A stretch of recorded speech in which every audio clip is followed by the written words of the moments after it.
Hello everyone, welcome to another episode of Let's Talk Chess Luck. And today we're back on talking to other people that are not me. We're talking to Rachel Fogletto. Let's talk chess luck. She's at the ready. Well, where the hell is she, buddy? Let's talk chess luck. Oh, there she is. She's in the text messages. Alright, I'm gonna go ahead and say I'm about to Let's call talk you. chess luck. Let's talk chess luck. Okay, here we go. We're going to talk to Rachel Fogletto. Let's talk chess Here we go. luck. Push the phone button, Tone. Let's talk to the music.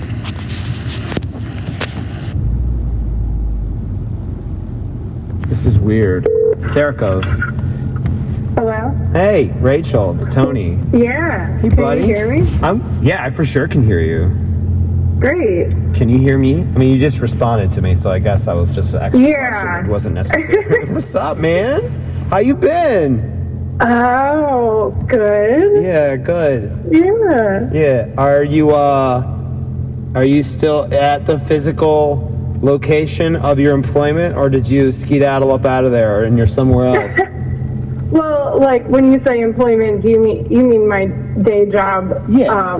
Yeah. And then yes, I am still there. Yeah. Cool. Working on one day not being there. Oh, that you've got an exit strategy is what I hear you saying.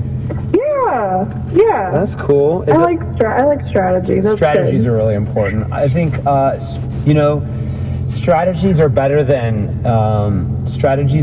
tactics. Although tactics can be helpful, but only if the tactics are the strategy. Wait, so I get lost in analyzing. What's the difference between a tactic and a strategy? Hey, Rachel, how you doing? My name's Augie. Pleasure to make your acquaintance. Hey, what's up? The truth of the matter is, Tony doesn't really understand the difference either, but he's about to talk to you. He's about to talk to you as if he does know the difference. Okay. Augie's not wrong. Thanks, Augie. I appreciate the input. I think tactics are like serve one purpose in the immediate sense, whereas a strategy serves an overarching purpose and plan. So That sounds right. I think you're right. why not? I just couldn't remember. I think in the context of this conversation, we can be right about that. Yeah. We're smart.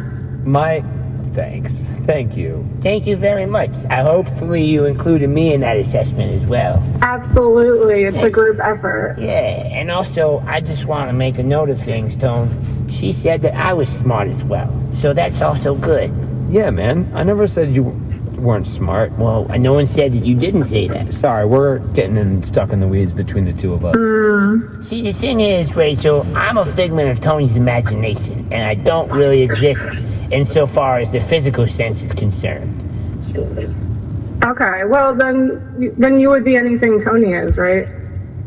All that, sometimes I'm a little bit more than Tony is, if that makes any goddamn sense. I don't know. I guess I'll have to talk to you a little bit more and let you know. Yeah, perhaps. We'll have to save that for part trois, or part deux. Part deux. Anyway. Augie, are you French? No, actually, if memory serves me correctly, I was inspired by an individual in Northeast Philly that Tony treated as a physical therapist in a very early part of his career. And I'm originally inspired by a gentleman of the same name from Juniata Park. Okay. And if memory serves me correctly, hold on, Tony's throat is still a little raw, so Tony's gonna take a drink of water. Hold on. All right, I'm good. Anyway, my understanding and my recollection is that I'm actually like some kind of mix of Puerto Rican and German or something. So that equals French. Oh shit! You just Makes sense to me.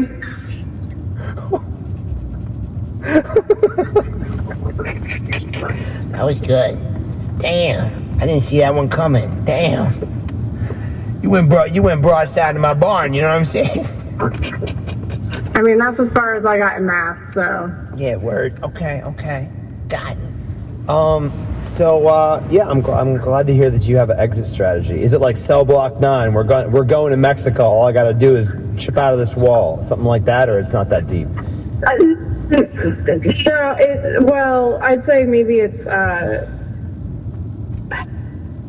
We don't have to talk about that if you don't want to. I'm sorry. I'm not out yet. I can't reveal all the secrets. I'm sorry, dude. Shit, I already blew past your boundaries. Damn, Tone.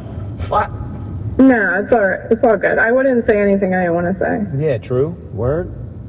Mm-hmm. Yeah, we've established that. So anyway, strategy's good. I hope it works for you. You know what I mean? I've had so many exit strategies in my life. Like. For what? For your job? Oh God, yeah. For a job? I wasn't always a physical therapist. I wasn't always a home care physical therapist. In my 20s, I used to work I used to make junk mail. I used to do graphics for a junk mail company. That was my last job in graphics. Wait, there's a junk mail company? There's a junk mail company. They were at one time. I don't know if they exist anymore, but there's a junk mail company in Florida named. Well, that checks out. Yeah. There has to be a junk mail company in Pennsylvania. And so the thing is, this is back in the day when junk mail was... I just thought junk mail was what it was. Like, I just thought... there was you know what I mean? There was no origination. Like, I didn't think it was official. Like, I just thought... Dude. Like, there's a company behind it. It might not be a legitimate company, It was legitimate. That we had giant industrial-sized printers. We had a design studio. Such as it is. You're making car ads, which is like, back in that day, it was like more balloons and more starbursts and more text in the small amount of space possible. So they made advertisements for companies that couldn't afford non-junky and advertisements. Okay.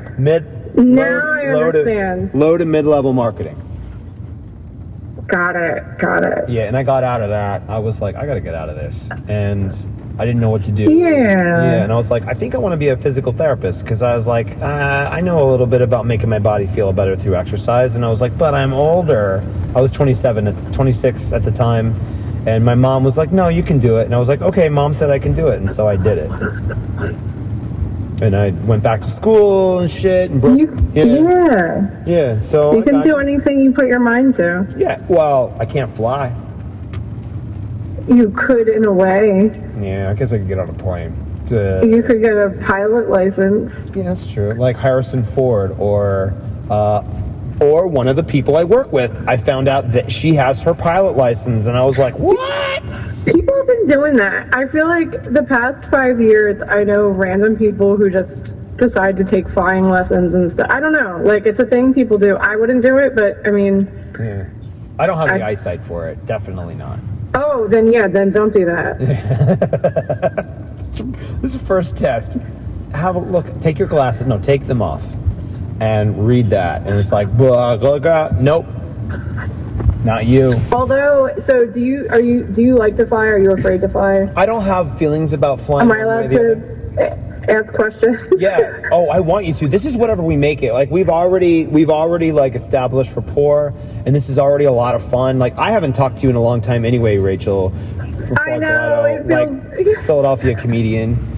This is one of the reasons that I did this is because I love catching up with old friends without having to completely change my schedule and like meeting and greeting other people. And this is a really organic way for me to do it because I'm always driving all over Philly and stuff. So anyway, please ask questions. Nice.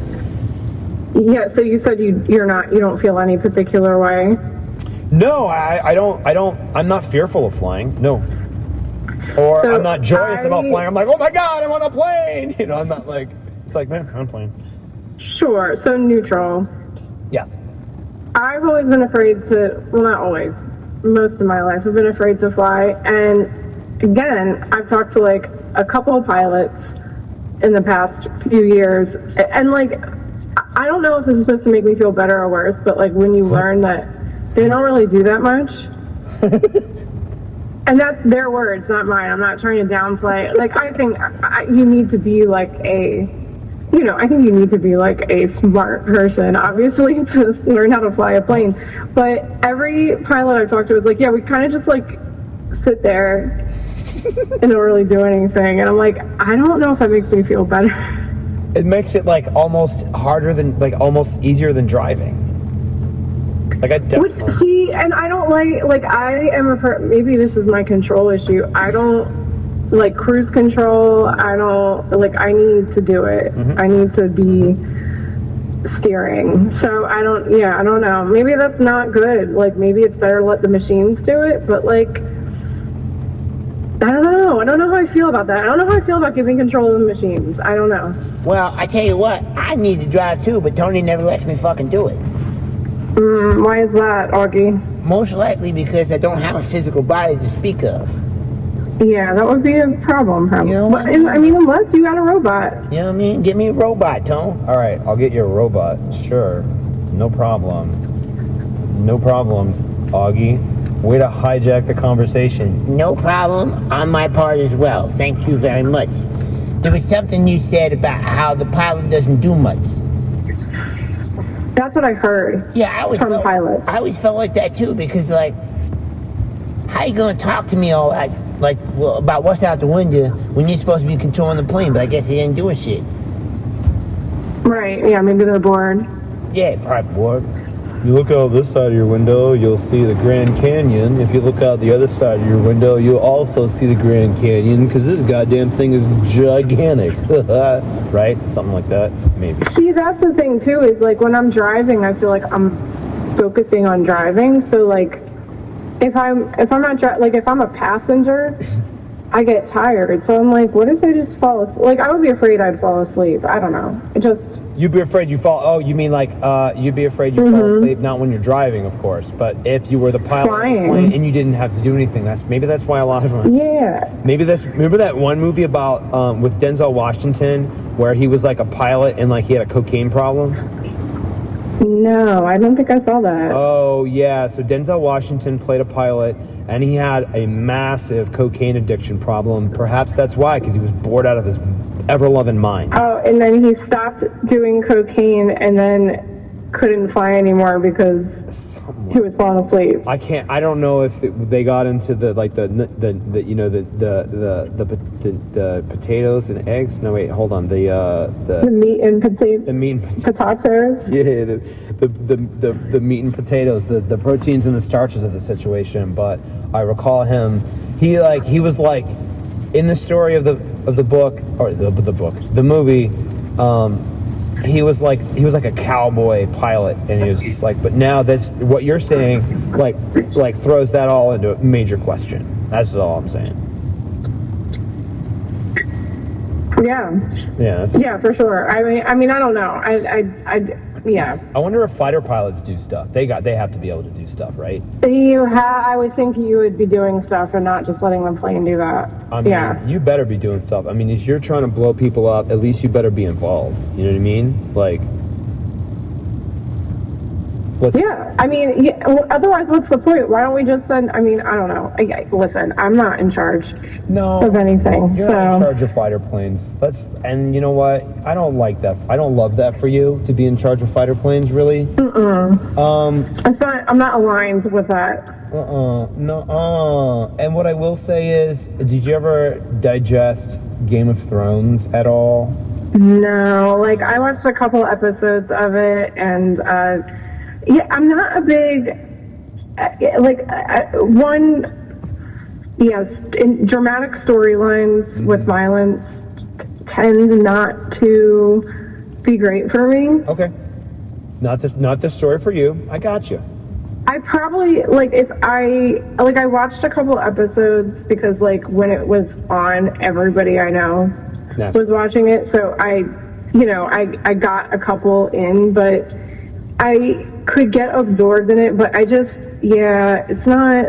Well, it's not necessary, but oftentimes when we're talking about stuff in real life, I often recall something that I heard, or a quote that I heard from either a movie, book, TV show, or that basically covers it, or something somebody said.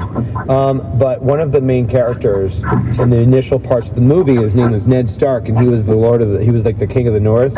And he always said, and this goes back to what I said about if you're going to be a fighter pilot, make sure you're the one actually doing the fighter pilot stuff. Ned Stark always said, if you're going to have to execute a man, make sure you do it yourself. Don't make somebody else do it. You owe them the respect to be the one that does it. You know, that's so fun. It's not funny, but I've actually been working on a stupid joke about this docuseries thing that I watched, and it's just like it's like an unsolved mysteries thing, but one of the storylines was a guy like got killed by accident. Like he was killed because the hitman, like it was like mistaken identity. Like he thought he looked like the guy he was supposed to kill or something like that. So anyway, I'm writing like a joke about that because I just think it's like very funny. But one of the premises for me was like I would be offended if I was the person that was supposed to get murdered. Like you couldn't even send like a good enough hitman after me, but then that like what you said just adds this other element. Like yeah, you should like do it yourself. Do it yourself. If you're going to do it, like you're going to take somebody out, do it yourself. Get your own hands dirty. Don't send somebody else. In other words, don't let your robot F-16 do it. You do it. Right. No, there's no cruise control for murder. Like, oh my God. Please don't give us robot F-16s. That's the last thing we need. God, I mean, I feel like that's the first thing. I feel like that already exists. I know, I know, but I don't want to think about robot F-16s, dude. Well, I'm telling you, then why the fuck did you start talking about something you don't want to think about, man? Shit. I do that often. I'll see like a dark scenario play out, and I'll just start talking. No, so this is what happens to me on airplanes sometimes. Like back home when you land in Tampa Bay, you have to get onto to land on the runway. The plane has to turn like 90 fucking degrees, and you gotta bank it. Like you gotta bank that plane. I don't think that's robot plane stuff. I think that's like I'm yoked up right now, right? So, and there was a guy on a flight where we were banking to go into land and at the airport in Tampa Bay, and he was drunk as hell, and he's like, "Bank that shit, brother. I hope we don't crash into the bay." And I was like, "Yeah, I get that." what? Yeah, like I hope not. My God. It'll be quick. I was on like, but I'm not scared. I'm like, wow, if it happens, you know, that what a hell of a thing to see before I go. I mean, what would you see though? You would see the fucking ocean coming up on you real quick. You're never gonna get to see that unless you're in the. True. Yeah, you're never gonna get to see what it looks like to die until you die. Yeah. Like whatever way that you die. Yeah. I don't know. I mean, I'm just. Well, unless you come back to life. Have you ever talked to people who did that? Have I talked to people who've died and come back to life? Yeah, or like heard people interview for stuff. Like, have you heard of that before? Sure. Oh, of course. I think it's absolutely possible. Have you talked to somebody who's done that? I'm now interested. Only one. And so here's the thing. Like, I think it's definitely possible, and I am fascinated with it. But the only person I've ever talked to who claims to have done this was a really annoying man I went on a couple dates with. Okay. And he maybe he did come back to life, but I just feel like as somebody who died and like has all this knowing, apparently you should know that you're being really fucking annoying and arrogant. Right. You didn't like learn that lesson. And also, like, do they not give you self-awareness when you like saw the light for a minute? I mean, I would hope you would come back with that lesson. Like that should be in your like little doggy bag of lessons when you come back. It's like, hey, if we let you go back, don't be fucking annoying. Also, when you... Oh, am I allowed to curse? Sorry. Yeah, you can curse. Yeah, this is NSFW. NSFW, you can fucking curse all you want, and I can fucking curse. And you know, I mean, you know, it's like spice. You know, throw it on there. Sometimes you put too much salt on there, nobody wants to eat it. But, you know, a fuck every now and again, go for it, Rachel. Totally fine. Yeah, gotta balance it out. Ain't got no swear job in this motherfucker. Now, the dude that was telling... Oh, man, you kill me, bro. Thank you so much. I needed that. Thank you so much. I appreciate being seen, but not really seen because I don't have a physical body. It's so fucking shit. It's metaphorically. You got it. It's a metaphorical swear job. Anyway, which person am I now? Anyway, that's the trick.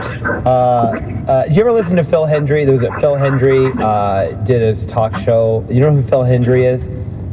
Not off the top of my head. I'm bad at it's okay. stuff like that. You don't have to know that. It's fine. Anyway, Phil Hendry he did his own radio show once, and he played himself, and he played callers, and he played a guest, and he would go back and forth in between 4 or 5 voices, and then he let real callers come in, and he would screw people up, and it was brilliant the way he was able to weave it. It's sort of the inspiration for Augie. So. Oh, wait, so they didn't know? Did they know it was him, or No, was he just... There was one, and it's actually to do with planes. There was one episode where there was a pilot there was like a big plane crash, and he said, "Hey, on the Phil Hendry show, we have a pilot here who, has a few words about the plane crash," and he's like, "Yeah, well, people don't understand how difficult it is to fly plane," which what you said throws that into question as well. But, I can understand it when you don't have any idea how stressful it is. Like, I'm a pilot, and listen, sometimes I got to have a couple of pops before I get behind the yoke. And it turned out that the pilot had alcohol, and he crashed the plane. And, oh my God. I know, and the pilot, which was actually Phil Hendry, he said, I can understand it because it's very stressful, and I got to have a couple pops before I get behind the yoke. And then people would call up all upset, and this guy was trying to defend his position, and Phil Hendry was like, "Oh, how dare you say that? How could you say that? You can't justify drinking before you get on in a commercial airliner." And he's like, "Oh, I don't condone it, but I'm just saying, it's really stressful. You got to have a couple pops before you get behind the yoke." Anyway. Wait, was that the guy he actually interviewed, or was that a character? No, he was doing a character. Oh, okay. Sorry. Yeah. No, it's all right. I don't always follow. No, you know what? You're forgiven, because my thing is my brain goes like rapid speed, and I probably left words out there. I will talk, and I think I say it in my head, but I don't say it with my mouth. Turns out... That sounds like ADHD. Well, I am doing a lot of study on ADHD because I present with lots of the traits. I'm listening to a book called ADHD 2.0, and my daughter presents with those traits as well.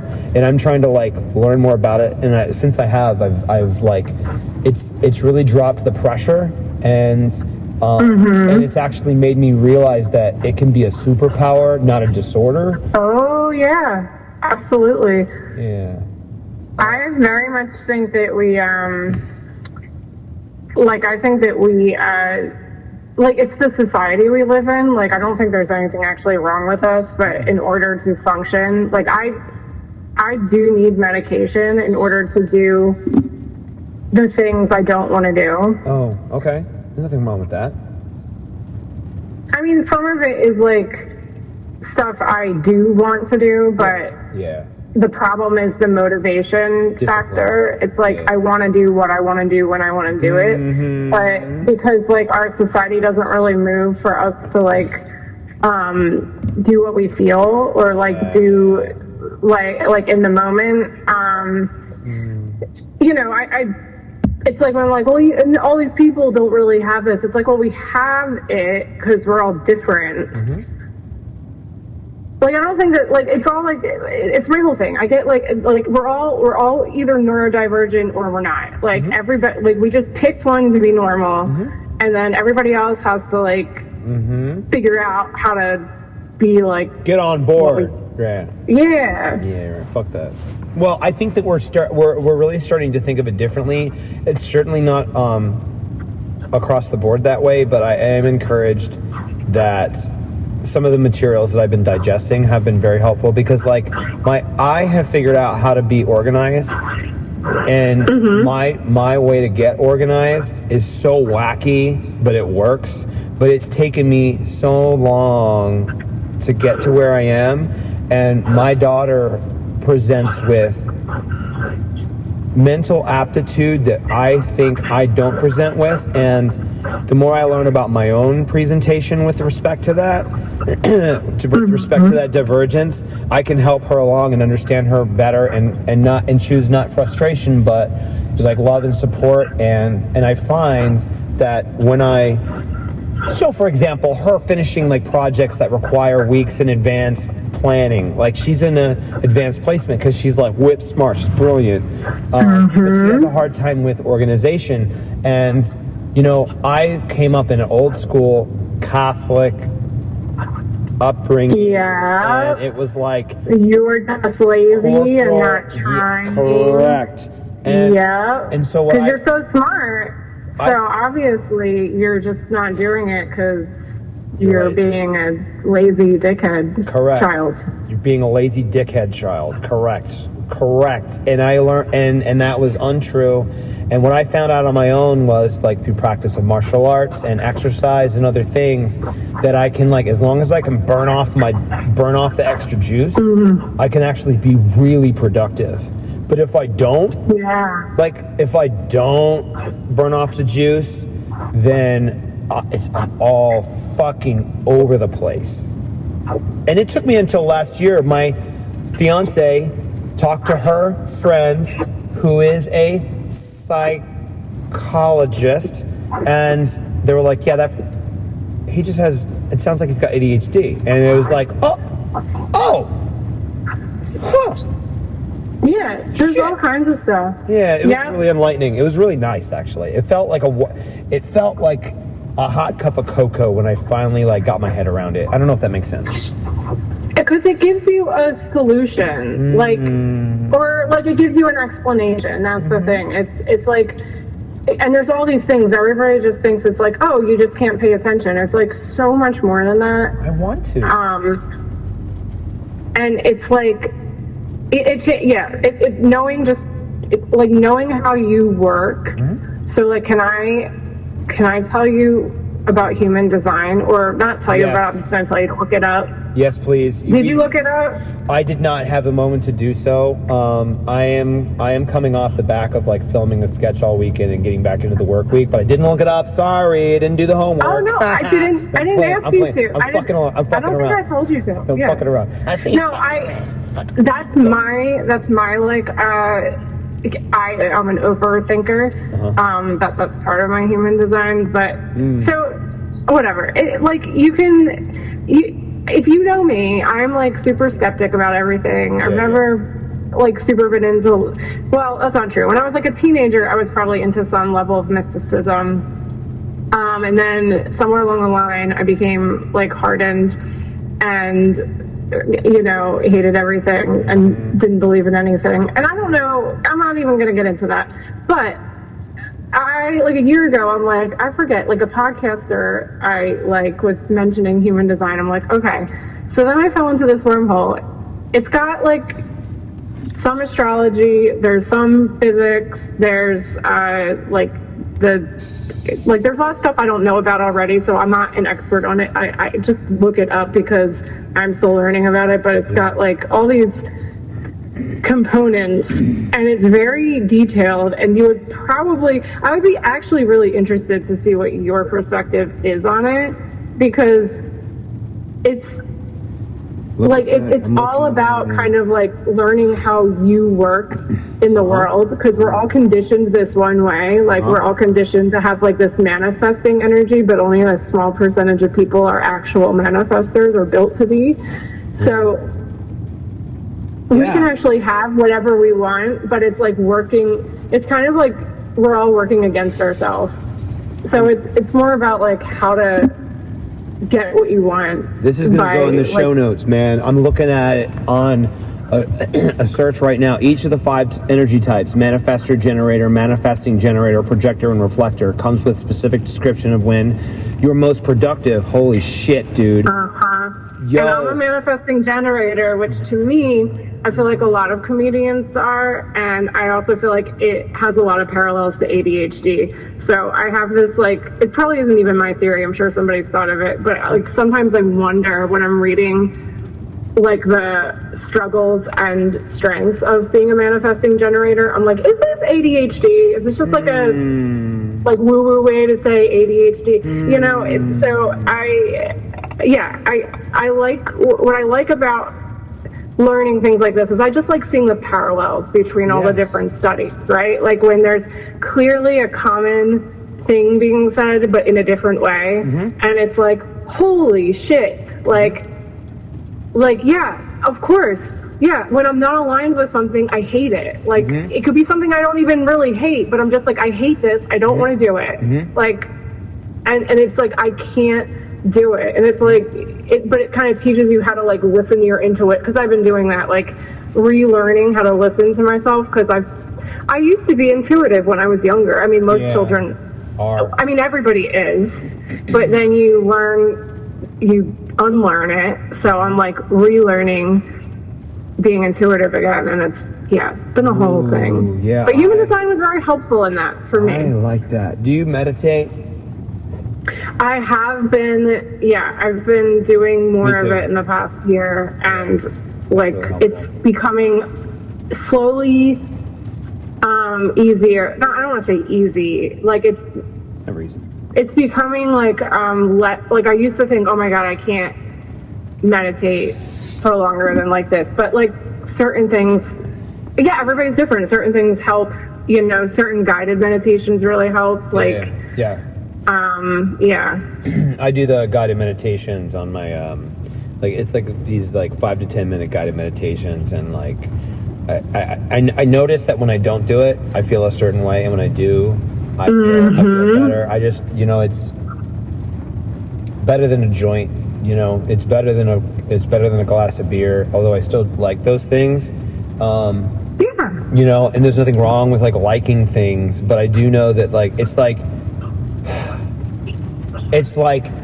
like when you've got knots in your hair, you gotta take the comb and you gotta run the comb through it. Otherwise, your hair's gonna get all knotted. Like the inside of your head is gonna get all knotted if you don't sleep properly, drink enough water, get enough exercise. Meditate as well. You know, call it what you want. Call it prayer. Call it what you want. Right? Like, you know, paying attention to your inner being, bringing yourself out of your head and back into your body, and from a biological perspective, deep breathing, a diaphragmatic breathing, there's this little nerve in your belly, and I could go on about this longer. I had a condition years ago called osteitis pubis, which made me burn out from doing clinical work and physical therapy to doing from outpatient in a clinic to doing home care, which is what I do now, and I'm so much happier in home care. But I had a thing called osteitis pubis where my pubic symphysis got inflamed, and it felt like I had like lightning bolt pain every time I put my foot down, and it was from oh my god. Yeah, it sucked. 50 patients, so 50 patients a day, 5 days a week. I was working out. That's a lot. It sucked, and so it led to pelvic floor dystonia, which led to me understanding pelvic floor disorder, which led to me understanding how not just stretching and it sucks. It's like when I was in school, I was taught that men don't get this, women who are pregnant get this, and it turns out that men who do get this, and men who do kicking sports like soccer and martial arts, like I was doing. I think I specifically heard about it because whatever I was looking at was about men who get it. Yeah, and so anyway, this led me down a path to getting a book called The Headache in the Pelvis, which talks about diaphragmatic breathing, and what it does is diaphragmatic breathing from a biological perspective, not just the mind-body connection stuff, but from a biological perspective, will expand your pelvic floor, and it will expand your pelvis, and it'll stimulate a little nerve in your belly called the pudendal nerve. The pudendal nerve is known as the nervous system switch box. So, for example, if you have a running river of fight or flight or sympathetic nervous system hyperactivity, you can deep breathe and you flip from fight or flight or sympathetic nervous system hyperactivity to parasympathetic or rest and digest, and you can calm your heart rate down to where like inflammation is not such a big deal. It's been incredibly helpful with my anxiety and emotional regulation. right? it doesn't seem like it. Yeah, like you're like, oh, breathing's gonna help, but that's the thing is when you are having intense, like, let me guess, you're probably this too if you're ADHD, but a like highly sensitive person. Yeah, I take insults really like personally. I get like when you if you cut me, I feel it deep. Yep. I don't know if that's what you meant. So, well, yeah, like I feel emotions really intensely. Oh God, tell me about it, dude. The reason I was in the like- sketch that I am doing is because of my ability to completely freak out at the drop of a hat, and so I utilized it for acting. So anyway, Yeah, that's you'll great. know more in a couple months. I'll just say that. I'm excited. Yeah, me too. But yeah, it's like, so it's like obvious, like I knew this, like I was aware, but like I forget what I was listening to, but the guy was like, it may have been a meditation, but he's like, yeah, feelings are literally feelings. You feel them in your body, and that's why if you are a person that feels emotions like very intensely, you like it's hard for you to regulate. And like something as simple as like noting where you feel it when it happens, mind blown. Like that actually sitting there and be like, oh yeah, because it's always like in my chest and my throat, like I'm getting suffocated. So that's why you react like a fight or flight response. I feel it in my ass. Like Is I that feel the it. pelvic? Yep, my pelvic floor. Yep, I feel it in my groin, and I feel it in my ass. And interestingly, the book that I digested, a headache in the pelvis, that concept is like when animals tuck their tail between their legs. We have a vestigial tail, our tailbone. We don't have a tail anymore, but some babies are born with a tail now. Some babies are born with a tail now. I've heard of that. You know, and so what you're doing is you're clenching your pelvic floor, you're tucking your tail between your legs, and you're from the very depths of your pelvic floor, you're tightening up and you're constricting blood flow, and you're stimulating the pudendal nerve to switch to sympathetic nervous system setting, and or known as the fight or flight syndrome. Fight or flight is when you're being chased by a tiger, not rest and digest when you're chill. So being chased by a tiger, it's important to have sympathetic nervous system activity, but not when you're waking up in the morning. Right, or not when like you're having a difficult conversation. Yeah, and also remember, Rachel, when you're having these emotional experiences, there's a neurotransmitter that's being excreted by your kidneys, and your hormones are being excreted, and those are chemicals that you can see in a vial. You can shake it up, right? And that's in you, right? Like if you had surgery yesterday, you're going to feel loopy for 3 days because that anesthesia is still in you until you process it out and you metabolize it and break it down and you pee it out, poop it out, breathe it out, cry it out. I believe when you cry, that there's shit in your tears we're getting rid of, just like when you urinate, there's shit in your urine that you're getting rid of. It has to be, right? Because why do some people cry more than like that's the thing is I realized for so long I like stuff down emotions because I cry. Like once I start to cry, I can't stop it, and like letting myself feel feelings has been helpful. Like you gotta process it.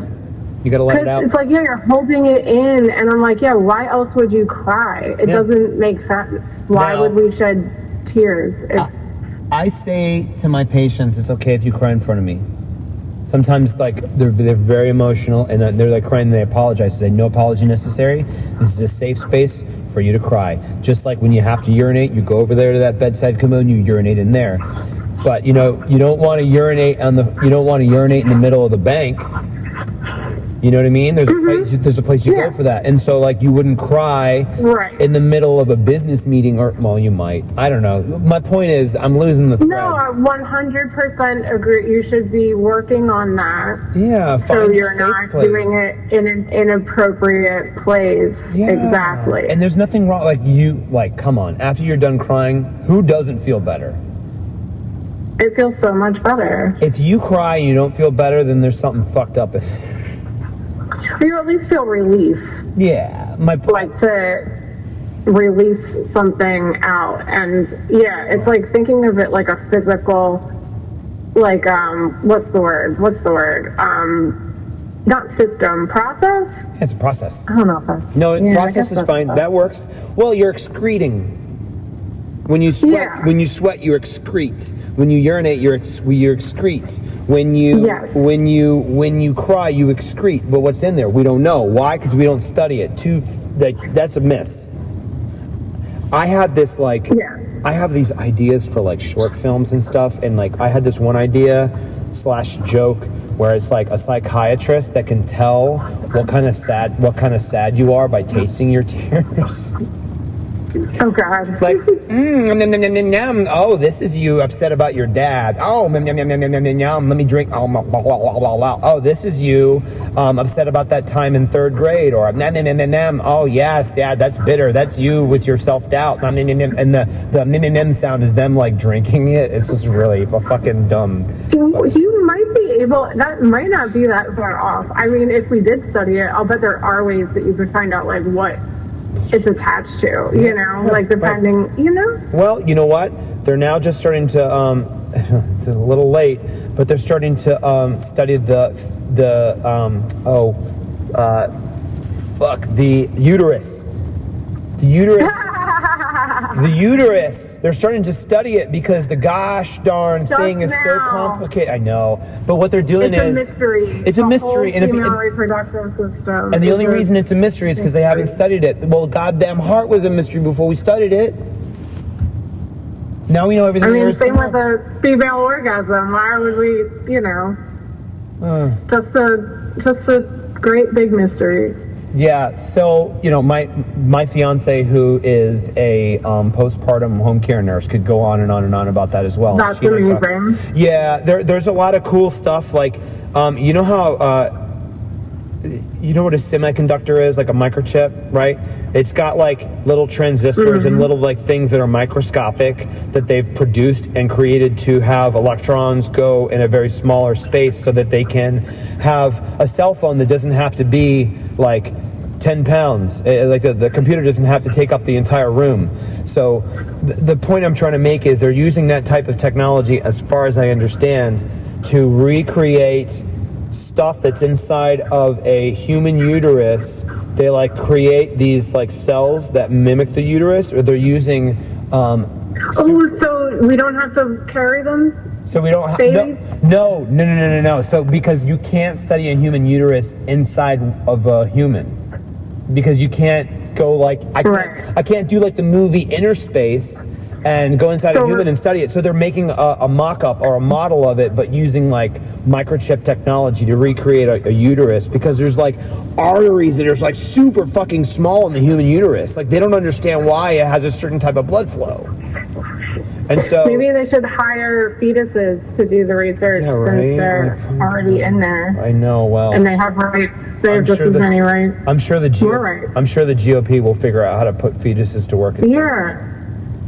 Yeah, get them jobs. They should get jobs. Well, you know, I mean, I think unfortunately, and this has been so much fun. We're clocked at 43 minutes right now, buddy. This is great. I feel my like bad. No. That is not bad. Or is it I good? will say it's really good. What that means is we got to do a part 2 at some point, because I feel like we just scratched. I feel like we just scratched the surface. But on that thing about putting people to work and what this next administration is going to try to do, unfortunately, I think that we're going to. I know. I think we're going to put people to work that shouldn't be, like old people and young people. Oh, for sure. I mean, people are going to... Well, look at how many of them there are. Get them to work. What are you doing? You're retired. Fuck you. You know, you're going to be Everybody retired. wants to work on Everybody wants to work anymore. Oh my God. Around. Babies just sitting around wasting space. Jesus Christ. Put the fucking, while you're at it, put the starfish to work, because they lose a limb and they grow one back, right? Rah. Oh, yeah, that would be good. Because they, like, have all this extra arms. Yeah, I used to tell a joke, like, you know, starfish can regrow their appendages. Did you know that dudes who work in the lumber mill can't? Well, why don't we just have the starfishes work the lumber mill? I feel like I remember that joke. Yeah. It's like, oh, you'd have to train them. It'd take a while. And they put a hard head on a starfish. That's adorable. I mean, it kind of is. Yeah, it's kind Sorry, of there's adorable. a train going. No, you're good. Hey, listen, I am actually really, really hungry because I had a really big day and I got to eat. Honor your hunger. I'm going to honor my hunger and I'm not going to pass out on the podcast. The thing about it is, he got some hypoglycemia, and he gotta go get some food, and he's parked right outside a place. Yeah, you guys. So you don't excrete in public. That's correct. Oh, okay. So you have a show on the 22nd at Punchline, correct? Yes. Punchline Philly, December 22nd, 7 p.m. I'm headlining. Get tickets now. It's on all my social media and website. Now, what is that? You're headlining. You're website. headlining your own show, dude. That is so fucking cool. Yeah. Congratulations. That is so. Yeah, thank you. Deserve it. It's You very deserve that. That is exciting. so Very cool. excited. Congratulations, Yeah, Rachel.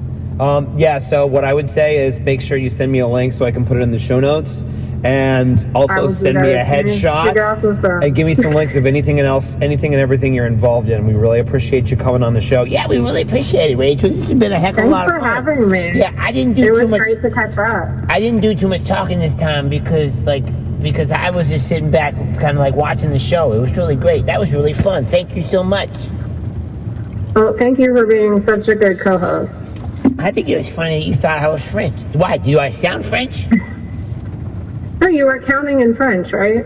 Oh shit, you're right. I said un, deux, trois. I say I think I remember. I remember a little bit of French. Like I said. eins, zwei, drei, vier, fünf.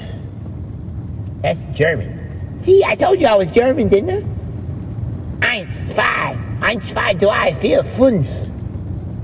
Yeah, I don't know German, so. Oi, not same. No, wait. That's Chinese. Eins. Yeah, un, deux, trois is français, right? Un, deux, trois. Yep. Yeah. You got it. Yeah, we there. Hey, we covered a lot. I can say for sure we covered a lot of ground.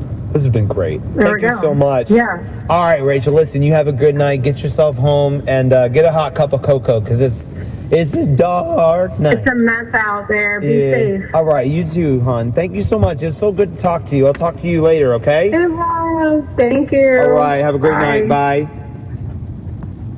Guys, that was